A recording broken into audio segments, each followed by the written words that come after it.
Hey, salut à tous les Geeks, ici le Tac, et je suis ravi de vous retrouver aujourd'hui pour la présentation de mon deck favori du moment, le deck coup de cœur je pense de même toute cette année, le deck Merce Fourrure, alias Furailleur, pour ceux qui préfèrent le dire en anglais. Donc, ça se voit à peine, j'aime particulièrement cet archétype, je me suis fait faire ce petit tapis personnalisé exprès pour l'occasion, et pour le tournoi auquel j'ai participé avec ce même deck samedi dernier, pour ceux qui verront la vidéo le jour même. Donc, le deck que je vais vous présenter aujourd'hui est un deck compétitif, en tout cas plus ou moins en fonction des critères que vous déciderez, mais voilà, en tout cas à notre niveau c'est un deck vachement compétitif, c'est un deck qui est peu cher, si on retire bien sûr tout ce qui est N-Trap et Extra Deck extrêmement cher, mais voilà, c'est-à-dire qu'il est jouable aussi bien en compétitif avec N-Trap, avec Extra Deck, que non compétitif. Et non compétitif, il coûte vraiment rien, on va pas se mentir, je crois que ça coûte autour d'une quarantaine d'euros avec les short prints. De toute manière, je vous mettrai à la fin de la vidéo, comme d'habitude, le prix du deck que je vous présenterai, et également cette fois-ci le prix du deck non compétitif, donc le deck budget, comme on dit, donc sans les N-Trap, sans les extra deck à 50 balles pièce, voilà, mais c'est tout à fait jouable sans N-Trap, sans extra deck, c'est tout aussi fun, c'est juste que c'est moins compétitif pour les tournois, voilà. Mais là, en l'occurrence, j'en avais besoin pour un tournoi local, et donc j'ai préféré le rendre compétitif. Donc comme je l'ai dit, le tournoi s'est passé samedi dernier, il s'est passé plutôt bien. Et donc j'ai pu voir l'étendue de la puissance entre guillemets de ce deck et le fun surtout qu'il en dégage, parce que clairement c'est le deck le plus drôle que j'ai pu jouer. Jusqu'à maintenant c'était le mec chevalier, maintenant c'est vraiment celui-ci. Et donc voilà, donc j'avais hâte de vous le montrer, c'est pour ça que je tourne dès le lendemain, donc du dimanche, pour tout simplement pour vous le montrer tout de suite, parce que clairement j'étais très impatient de vous le montrer.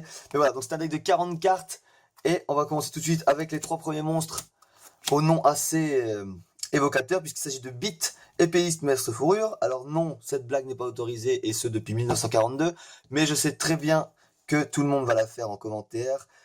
Mais voilà, oui, ce monstre s'appelle Beat, mais c'est un x3 obligatoire. Alors, l'archétype même des Merce Fourrure, c'est du spam. Clairement, dès que vous allez vers votre invocation normale, vous allez pouvoir faire 4 autres invocations spé dans le même tour, et ensuite enchaîner avec leurs effets autres, puisqu'ils ont un deuxième effet chacun. C'est ça qui est tout ainsi intéressant. Donc là, par exemple, si on prend donc l'exemple de Beat, c'est toujours aussi très perturbant de dire ce mot sans avoir à rire.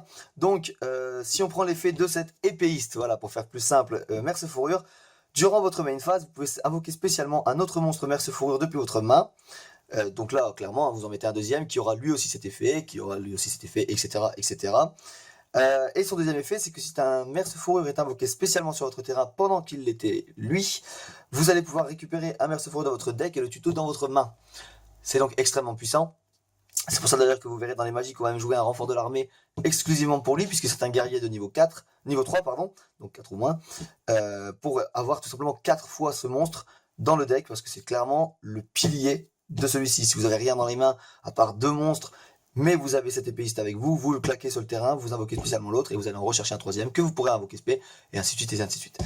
Donc c'est très très intéressant, et très très fort d'avoir 3 bits, voire même 4 grâce au renfort de l'armée. Voilà, c'est même limite la base, c'est vraiment important de les avoir. Avec lui, on aura 3 fois Bravo. Donc ici, je sais pas pourquoi j'ai mis l'autre d'abord, mais c'est pas très grave. On va avoir 3 fois Bravo. Donc Bravo, tout simplement, c'est le deuxième plus puissant, entre guillemets, des monstres 4 étoiles ou moins, puisqu'en fait tous les monstres 4 étoiles ou moins auront donc l'effet d'invocation spé, et les monstres 5 étoiles ou plus seront les boss, entre guillemets, avec une invocation, avec un effet dès qu'ils seront invoqués spécialement, mais ils n'auront pas l'effet pour invoquer spé d'autres monstres. Mais leurs effets sont tellement intéressants que on n'en a pas besoin. Donc Bravo, lui, quant à lui, donc permet, une fois qu'on a invoqué spé un autre monstre quand il était sur le terrain, d'ajouter 500 d'attaque et de défense à tous les monstres Merce Fourrure sur votre terrain pour ce tour. C'est très très fort. Vous allez voir après Rafale, donc à 2800 d'attaque de base, qui passe à 3300 pendant un tour. Donc, vous invoquez par exemple, invoquez normal Beat, qui invoque spé Bravo. Effet de Beat, vous allez en chercher un troisième, que vous invoquez spé grâce à l'effet de Bravo. Deuxième effet de Bravo, 500 d'attaque et de défense à tout le monde. Et vous n'êtes même pas obligé de le faire dès le troisième, vous pouvez le faire au 5e monstre si vous voulez, c'est-à-dire à partir du moment où il était sur le terrain. Lors d'une invocation spéciale, vous pouvez activer son effet. Donc vous pouvez très bien attendre d'avoir 5 monstres et claquer son effet juste après pour donner de l'attaque à plus de monstres tout simplement. Avec ceci, on aura 3 fois Dompa. Alors là, c'est assez mitigé. Il y en a qui le jouent en 2, il y en a qui le jouent en 3. Voilà, c'est selon l'avis de chacun. Personnellement, je le joue en 3 fois parce que son deuxième effet à lui, c'est que vous pouvez cibler une carte face recto sur le terrain et la détruire, dès lors qu'un monstre Merce Fourrure est invoqué spécialement. Il faut savoir aussi que leurs effets ne se jouent pas forcément dans votre tour à vous, mais ils se jouent également dans le tour de l'adversaire. Vous allez voir après, il y a des magies, entre guillemets, Monster Rebound spéciales pour eux. En effet rapide, si vous invoquez SP pendant le tour de l'adversaire, leurs effets proc également. Donc c'est très très très fort, je vous garantis. Donc, avec les 3 Dompa, on a aussi son alter ego, entre guillemets, Recon, qu'on va jouer lui cette fois-ci en x2, puisque lui peut détruire une carte posée sur le terrain, donc face verso. Donc ils sont assez complémentaires, mais celui-là en x2, je pense que c'est largement suffisant. Clairement, on n'a pas besoin de beaucoup plus. Surtout qu'on va les tutoriser extrêmement facilement, notamment avec Bit. Donc clairement c'est assez facile et c'est assez suffisant d'avoir en 2 fois. Avec eux, on va mettre 2 fois Seal. Alors Seal, son effet est sympathique, mais clairement c'est pas le plus ouf. Mais bon, ça peut vraiment aider, c'est pour ça qu'en 2 fois c'est largement suffisant, pas besoin d'en mettre 3. Son effet c'est donc son deuxième toujours, puisque son premier c'est toujours le même que les autres. Son deuxième effet c'est de pouvoir aller chercher un monstre Merce Fourrure dans votre cimetière et le rajouter à votre main, dès lors qu'un monstre Merce Fourrure est invoqué spécialement quand il était sur le terrain. Donc, c'est très fort dans le sens où si vous avez rien dans la main, vous pourrez en récupérer un autre directement depuis le cimetière si jamais il a été détruit. Par exemple, si vous avez détruit un boss, vous allez récupérer et puis vous réinvoquer SP dans le même tour. Mais voilà, 2 fois c'est suffisant. Donc comme Recon, comme ils sont tutorisables, c'est largement suffisant 2 fois, quoi. Vraiment, c'est pas spécialement nécessaire d'en avoir plus. Ce sera tout pour les monstres 5 étoiles, enfin moins de 5 étoiles. Je sais qu'il y en existe d'autres, je pense notamment à Elmer, mais clairement il est pas très intéressant. Alors peut-être dans un deck plus fun et non compétitif, hein, pour remplacer les end-traps, tout ça. Mais vraiment dans un deck compétitif comme celui-là, pour en avoir fait l'occasion, hein, avoir fait les tests et en avoir vu l'occasion, donc pendant le tournoi, c'est vraiment pas très intéressant. C'est pas... Voilà. Donc l'effet d'Elmer, pour ceux que ça intéresse, c'est vous pouvez balancer une carte de votre main pour aller piocher une carte. Mais c'est... Clairement, c'est pas ouf. C'est vraiment pas assez intéressant. C'est... Voilà. On passe ensuite au boss. Donc on aura 2 fois Wiz, Sage Merce Fourrure. Donc celle-ci, c'est quand elle est invoquée spécialement que son effet proc, enfin que son premier effet proc, et ensuite on en a un second, comme tous les Merce Fourrure. Son premier effet à celle-ci, c'est que quand elle est invoquée spécialement, vous gagnerez 500 life points pour chaque monstre Merce Fourrure contrôlé de noms différents, sauf celle-ci. Donc concrètement, si vous l'invoquez en 5ème, vous gagnez 2000 life points directement lorsqu'elle arrive. C'est pas négligeable, c'est sympathique. Après 3 fois ce serait beaucoup trop, mais 2 fois c'est largement suffisant. Toujours encore une fois, hein, puisque c'est tutorisable. Vous pourrez également en effet rapide, comment dire, negate, donc annuler un effet de carte magie ou piège, ou une activation de carte magie ou piège en effet rapide, donc toujours, hein, donc dans le tour de chaque joueur, mais une fois par tour bien sûr, hein, en défaussant une carte Merce Fourrure de votre main. Donc c'est très sympa, hein, on va pas se mentir, c'est très fort. Votre adversaire joue une carte, vous défaussez un Merce Fourrure, vous annulez sa carte, et en plus de ça, si par exemple vous avez Seal sur le terrain, donc juste là, tour d'après vous invoquez SP encore, pour récupérer votre Merce Fourrure que vous avez jeté à la poubelle, donc enfin jeté au cimetière, donc c'est très intéressant, mais 2 fois c'est largement suffisant. Ensuite on aura un Dina, lui pareil, une fois, largement suffisant, c'est très situationnel on va dire, et comme il est tutorisable toujours comme les autres, c'est suffisant en fois une. Donc son effet quand elle est invoquée spécialement, c'est que vous pouvez bannir un nombre de cartes depuis le cimetière de votre adversaire inférieur ou égal au nombre de monstres Merce Fourrure que vous contrôlez de noms différents, celle-ci inclue cette fois. Donc c'est très fort, hein. Si vous l'invoquez en 5ème, vous bannissez 5 cartes, et je dis bien cartes, pas forcément monstres, 5 cartes du cimetière de l'adversaire. Donc son premier effet est vraiment plutôt cool, mais en une fois, hein, c'est largement suffisant. Son second effet, en revanche, c'est que tant que vous contrôlez Dina, il ne pourra pas, enfin votre adversaire ne pourra pas attaquer vos monstres Merce Fourrure, excepté celui-ci. Sachant qu'il a 2500 d'attaque de base, c'est pas négligeable, surtout qu'avec Bravo, il peut passer à 3000 pendant un tour, et aussi pendant le tour de l'adversaire si vous invoquez SP pendant le sien. Donc voilà, c'est vraiment très fort. Mais une fois, c'est largement suffisant, puisque le boss le plus intéressant de cet archétype, c'est Rafale, qu'on va avoir en 3 fois, évidemment. Donc Rafale, 2800 d'attaque de base, qui passeront donc à 3300 avec Bravo. Lorsqu'elle est invoquée spécialement, vous pouvez dévoiler un nombre de cartes du dessus de votre deck égal au nombre de monstres Merce Fourrure que vous contrôlez de noms différents, sauf celui-ci, donc ça fait 4 au grand maximum. Mais généralement, vous allez jouer en 5ème pour pouvoir en avoir 4. Donc vous allez révéler les 4 premières cartes du dessus de votre deck, vous allez en choisir une, l'ajouter à votre main, pas forcément un Merce Fourrure, n'importe laquelle, vous ajoutez à votre main, et vous mélangez les 3 autres directement dans votre deck. Donc ça vous permet un card advantage de 1, et en plus de ça, n'importe quoi, c'est pas forcément juste un tuto Merce Fourrure, c'est vraiment n'importe quelle carte de votre deck. Et le reste est mélangé dans le deck, c'est pas juste perdu, balancé au cimetière ou quoi que ce soit. Donc c'est très très très intéressant. Et son second effet l'est d'autant plus, puisqu'il s'agit en effet rapide d'annuler cette fois-ci un effet de monstre en balançant une carte Merce Fourrure, donc bien une carte Merce Fourrure de votre main au cimetière. Et une fois par tour, donc durant le tour de chaque joueur, effet rapide. C'est très très intéressant, donc un effet un peu comme un Cyberdragon infini, donc c'est vraiment très très très sympathique. Donc voilà, donc ce sera tout pour les monstres Merce Fourrure en eux-mêmes. On va donc passer au N-Trap, on va jouer 2 illusionnistes d'effet et un ogre. Alors, les effets vous les connaissez maintenant je pense, hein, mais voilà, donc c'est très intéressant d'avoir ça. En cette quantité c'est largement suffisant puisqu'on rajoutera à eux-mêmes 2 haches, floraison de cendre et joyeux printemps hein, pour en français, mais c'est trop chiant à dire donc on va dire haches. 2 haches donc qui permettent clairement hein, d'annuler beaucoup de choses et de reprendre la main en cas de difficulté. Donc voilà, donc ce sera tout pour l'N-Trap, on va en avoir que 5. Mais vous verrez, avec les cartes magiques, on aura autre chose qui va permettre d'annuler certaines cartes. Donc entre les N-Trap et les effets rapides des monstres Merce Fourrure, vous allez pouvoir annuler tellement de choses, vous allez pouvoir contrôler le board adverse, et surtout contrôler ses monstres et ses effets de cartes, donc c'est vraiment très très fort. Avec ceci, on passera donc aux magies avec 3 pagailles Merce Fourrure. Donc ça c'est ce que je vous disais tout à l'heure, c'est la Monster Rebound spéciale Merce Fourrure, c'est une magie rapide. Ciblez un monstre Merce Fourrure dans votre cimetière, invoquez-le spécialement en position de défense, et vous pouvez le faire qu'une fois par tour, bien entendu. Mais c'est très très fort, vous la jouez comme une carte piège, clairement, et vous allez pouvoir invoquer spé un monstre Merce Fourrure pendant un tour de l'adversaire, et donc réactiver tous les autres effets Merce Fourrure pendant son tour, détruire une carte face recto, détruire une carte posée, gagner 500 d'attaque et de défense, aller tutoriser pour votre prochain tour. C'est très très très fort, c'est même pour ça qu'elle est en x3 indispensable. Donc voilà. Avec ceci, on va jouer ce qu'on appelle les Bookie, hein, les boucs émissaires. Donc la carte la plus mignonne de de Yu-Gi-Oh! Voilà, on va pas se le cacher, c'est vraiment très très mignon ces petits books. Donc on va la jouer en 2 fois, tout simplement parce que vous allez avoir besoin de place et que 2 fois c'est largement suffisant, puisque vous allez invoquer extrêmement rapidement spécialement. Donc vous allez très rarement avoir 4 places sur votre terrain, mais 2 fois c'est très important. Pourquoi? Pour tout simplement des invocations liens extrêmement puissantes, Charge Borel par exemple. C'est d'ailleurs ça qui m'a permis de gagner énormément de matchs donc durant le tournoi. Comment dire, les Merce Fourrure sont suffisants en eux-mêmes, mais en cas de difficulté, en cas de trou noir ou quoi que ce soit, un bouc émissaire ça peut être très très très intéressant pour revenir avec un Charge Borel et donc du coup faire le café. Voilà, donc 2 fois c'est suffisant puisqu'on va avoir besoin de place pour d'autres cartes et que vous n'allez pas avoir suffisamment souvent l'occasion de la jouer, puisque vous aurez normalement, si tout va bien, 5 monstres Merce Fourrure assez souvent sur le terrain. On repart en Raigeki, trou noir, etc. Mais bon, voilà, c'est assez rare. On va jouer ensuite Appelé de la Tombe en x3.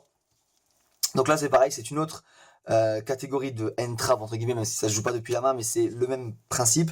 Vous allez cibler un monstre dans le cimetière de votre adversaire pour le bannir, en effet rapide hein, bien sûr, et si vous le faites jusqu'à la fin du prochain tour, ces effets sont annulés, ainsi que les effets activés et les effets sur le terrain de monstres du même nom d'origine. Pour faire très simple, votre adversaire joue une hache, un illusionniste, un ogre, un droll, peu importe quel N-Trap, vous activez Appelé par la Tombe en réponse, vous allez annuler sa N-Trap, et en plus il ne pourra plus en jouer jusqu'à la fin de son prochain tour. C'est très fort, et en plus de ça, même en dehors des N-Trap, si l'adversaire a des monstres dans son cimetière qui ont des effets, ou clairement un monstre qui va rejouer très rapidement, vous le claquez et vous allez bannir son monstre, il ne pourra plus activer les effets de ces monstres du même nom pendant un tour et demi. Donc c'est très très très très très puissant, notamment contre par exemple...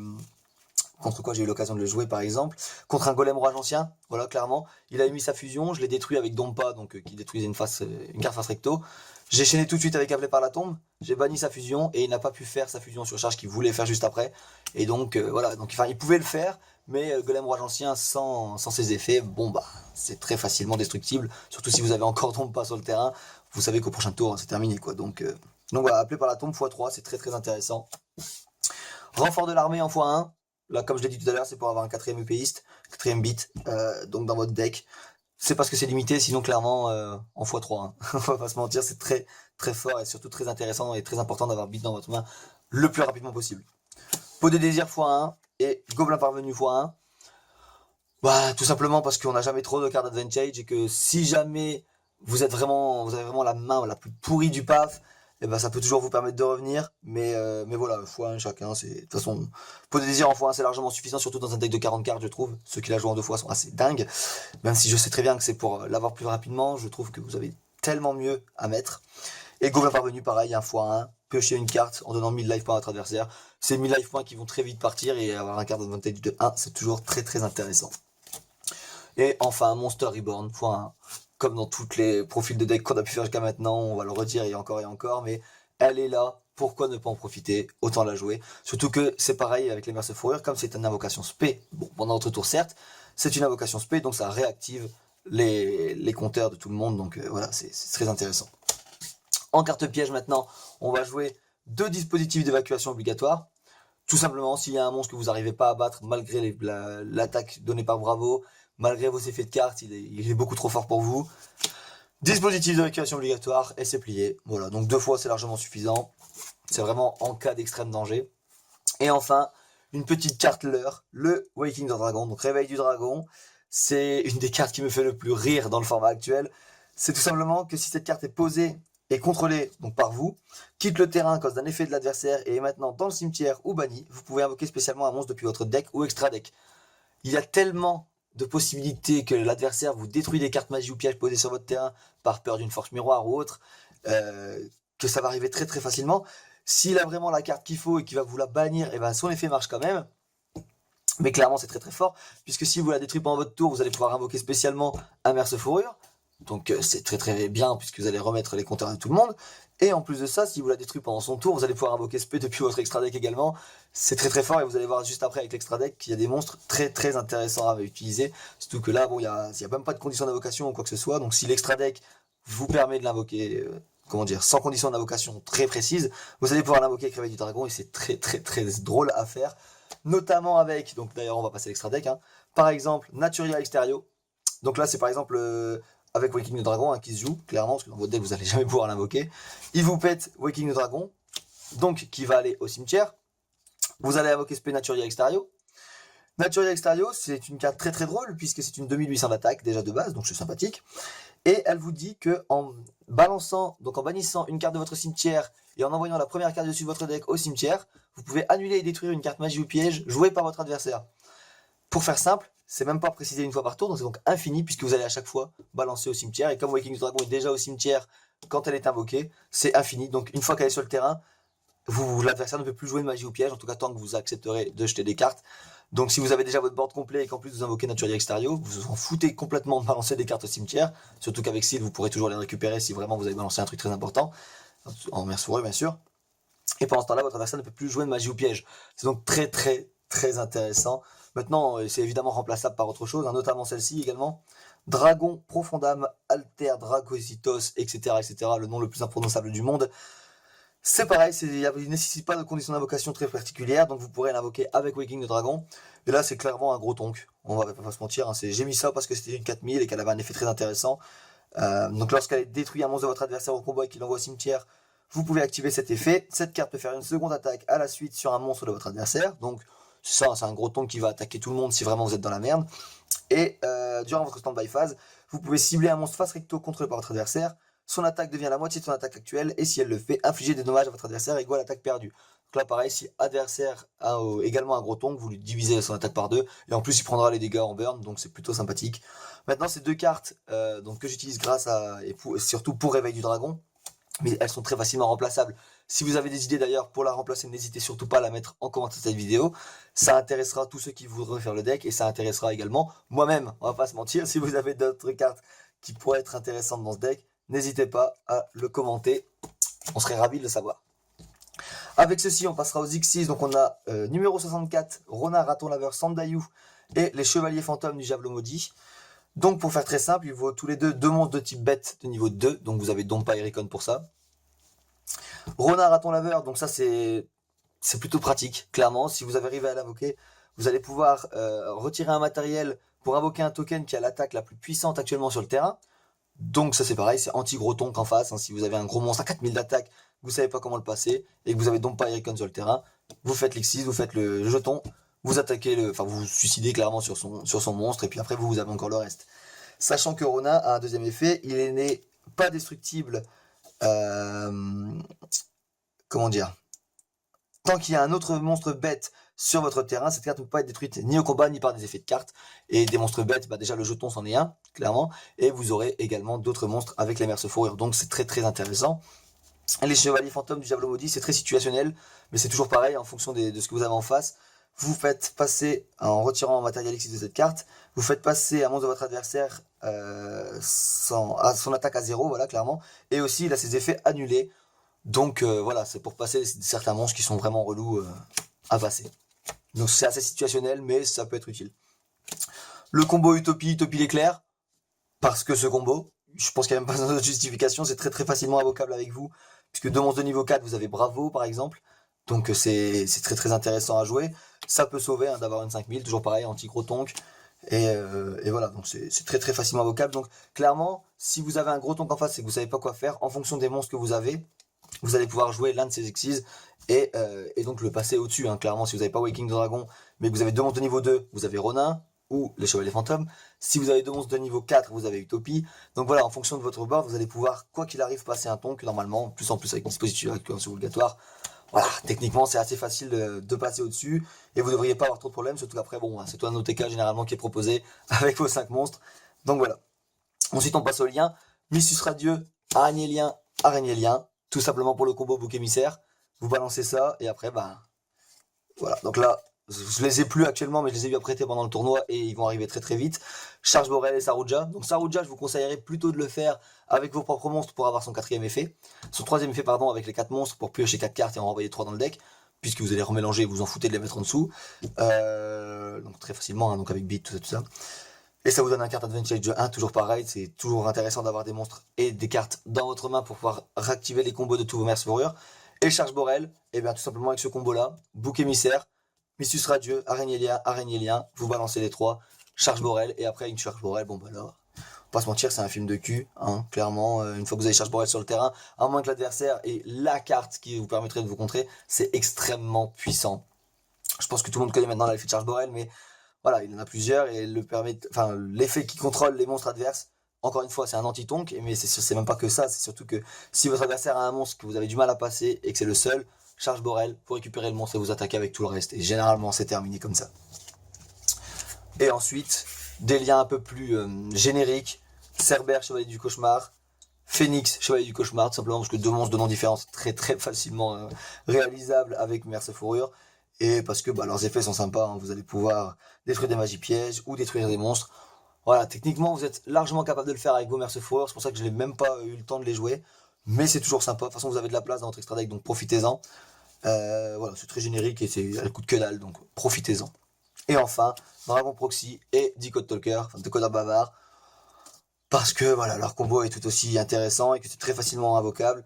Et en fonction de certains, le Décodeur Bavard peut être très très intéressant à jouer. Mais voilà, clairement, c'est le plus générique. Hein. L'intérêt vraiment de l'extra deck lien, c'est Missus, Araignée Lien et Charge Borel. Et enfin, Sarouja pour les Merce Fourrure que vous aurez invoqué sur le terrain. Voilà, c'est vraiment le plus, comment dire, le plus intéressant. Le reste, c'est vraiment très générique, mais vous avez de la place. Pourquoi ne pas en profiter? Après, vous pouvez aussi profiter de cette place pour mettre plus de monstres pour Waking the Dragon, mais étant donné que Waking the Dragon n'est qu'en x2 dans le deck, voilà. Après, bon, si vous voulez le jouer en x3 et vraiment, comment dire, tenter de bait votre adversaire pour qu'il vous détruise plus facilement vos cartes, pourquoi pas? Mais voilà, c'est tout à chacun. Donc voilà, donc ce sera tout pour ce deck Merce Fourrure compétitif qui, je l'espère, vous plaira autant qu'à moi. Parce que clairement, hein, comme je l'ai dit au début de la vidéo, c'est vraiment le coup de cœur que j'ai eu de cette saison Yu-Gi-Oh! Et de cette année pour le moment. Donc clairement, je vous le conseille. Voilà, c'est pas un deck que je présente juste pour vous donner des avis. C'est vraiment un deck que je conseille de jouer si vous aimez les decks fun, si vous aimez les decks spam et si vous aimez les decks un petit peu contrôle. C'est vraiment très très très drôle à jouer. Donc voilà, donc j'en ai fait saler plus d'un hein, pour vous dire au dernier tournoi. Donc clairement, c'était très très sympa. Pour vous donner une toute petite idée d'un combo réalisable, lors du dernier tournoi, donc contre un adversaire, j'ai quand même réussi à placer Dragon Charge Borel, Sarouja, Rafale et j'avais encore H dans la main. Donc pour vous donner une idée du board assez conséquent qu'on peut faire avec ce deck. Et voilà, donc si vous voulez des combos, donc vraiment une vidéo qui présente beaucoup de combos de ce deck, n'hésitez pas à me le mettre en commentaire, je vous serais ravi de vous en faire une. Mais voilà, je vais pas tout faire dans une seule, simplement parce que la vidéo serait beaucoup trop longue et un peu indigeste. Mais si vous voulez vraiment vous intéresser à ce deck et que vous voulez des combos, n'hésitez pas à le dire surtout. Je vous en ferai une vidéo le plus rapidement possible et je vous envoie ça en ligne tout de suite après. Comme ça, vous avez vos combos, vous avez le deck, vous avez le prix, vous avez tout ce qu'il vous faut pour vous donner, vous faire un avis clairement sur ce deck et pour voir si vous intéresse plus que ça, ou en tout cas autant qu'à moi. Donc voilà, donc j'espère que cette vidéo vous aura plu. J'espère que ce deck vous aura intéressé, en tout cas autant qu'à moi, et même si je me répète, clairement ça a été un coup de cœur. Donc voilà, moi je vous dis à la prochaine, comme d'habitude, vous avez maintenant l'habitude, hein, mais en fonction de l'humeur, ouverture, profil de deck, duel, ou peut-être même d'autres formats de vidéos qui arriveront prochainement sur la chaîne. Voilà, j'espère que le contenu de cette chaîne d'ailleurs vous plaît toujours autant. Je ne le fais pas assez et c'est pour ça que je vais le faire tout de suite. N'hésitez surtout pas à me suivre sur Twitter, il s'affichera juste ici. C'est très important pour une raison toute simple, c'est que vous allez avoir les prochaines vidéos en avance. Là par exemple, si celle-ci sort le mercredi, donc elle va sortir le mercredi de toute manière. Tout de suite après, vous allez avoir la miniature de la vidéo du samedi. Et donc, ça vous permet de vous donner une idée de ce qui va arriver prochainement sur la chaîne. Et puis voilà, et puis même s'il y a la moindre information qui doit être transmise, je le fais également sur Twitter, donc n'hésitez surtout pas à me suivre dessus. Si cette vidéo vous a plu et que le contenu de la chaîne en général vous plaît, vous savez ce qu'il vous reste à faire. Le petit abonnement, le petit pouce bleu qui fait plaisir et surtout le partage, puisque c'est ça qui permet à la chaîne de grandir tout simplement et d'être de plus en plus nombreux. Bien, je pense que j'ai fini le petit instant promo. Je vous remercie d'avoir suivi cette vidéo jusqu'à la fin et je vous dis à la prochaine. Salut tout le monde et bon jeu! Yo, what the fuck?